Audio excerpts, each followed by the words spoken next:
Not a lot went right for the Vancouver Canucks during the 2022-23 season, losing each of their first 7 games, really lacking overall team defense, giving up a ton of goals, and having a team that looked to have some major leadership issues and turmoil in the locker room. The team would end up firing their head coach Bruce Boudreau in January, and later that month, Vancouver would trade their captain Bo Horvat to the New York Islanders for Anthony Beauvillier, Aatu Räty, and a first-round pick. Despite a strong finish to the season, going 20-12-4 under new head coach Rick Tocchet, the Canucks would miss out on the playoffs for the 3rd straight season.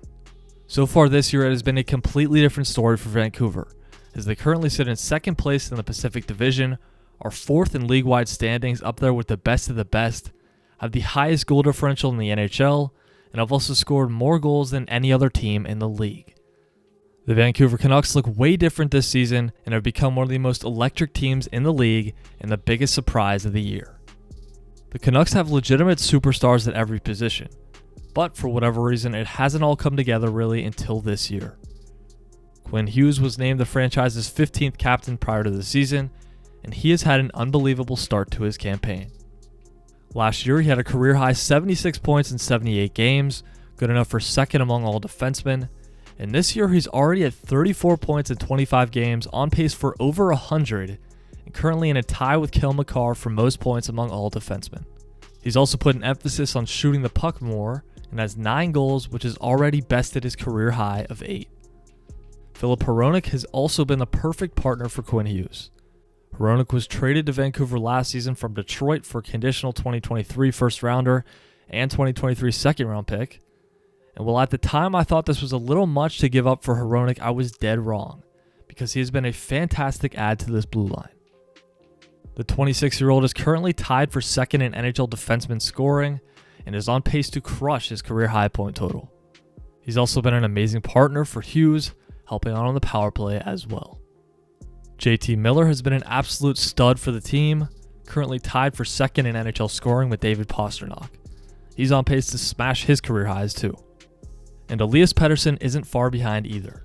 He's also top 10 in league scoring, and he shows night after night why he's one of the most gifted players in the game today. Brock Boeser is also having a ridiculous year. His 17 goals are the most of any player in the league, and through 25 games are almost as many as the 18 he had all last season in 74 games. Arguably the biggest reason for the Canucks' success this year has been because of the play of goaltender Thatcher Demko. Demko has been arguably the best goalie in the entire league so far this season, currently top 10 in goals against average, save percentage, and shutouts, and he also has the highest goals saved above expected, according to MoneyPuck. He's shown flashes of brilliance in his career already, but now that he's getting some help from the rest of his team, he could make the Canucks a really tough team to beat come playoff time, should he keep up this insane level of play. Vancouver also has some solid other contributors like Andrei Kuzmenko and Ilya Mikheyev, and on defense they just added Nikita Zadorov in a trade from Calgary for a 3rd and 5th round pick. Zadorov will add some size and toughness to that blue line, and opposing teams won't have fun going against both 6'6" Zadorov and 6'8" Tyler Myers in the same game. The Vancouver Canucks certainly aren't a perfect hockey team. They've had a lot going for them so far this season, have been shooting at a very high percentage, and have a multitude of players having what seem to be career years.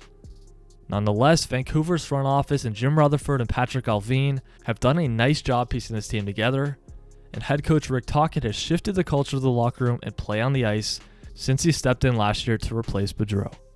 I'm happy to see this team doing well and think they will be an exciting team to watch should they hold on to their playoff spot and keep up this elite level of play through the season. Let me know, do you see the Canucks as potential contenders in the Western Conference? And do you agree with me that they are the biggest surprise of the 2023-24 NHL season?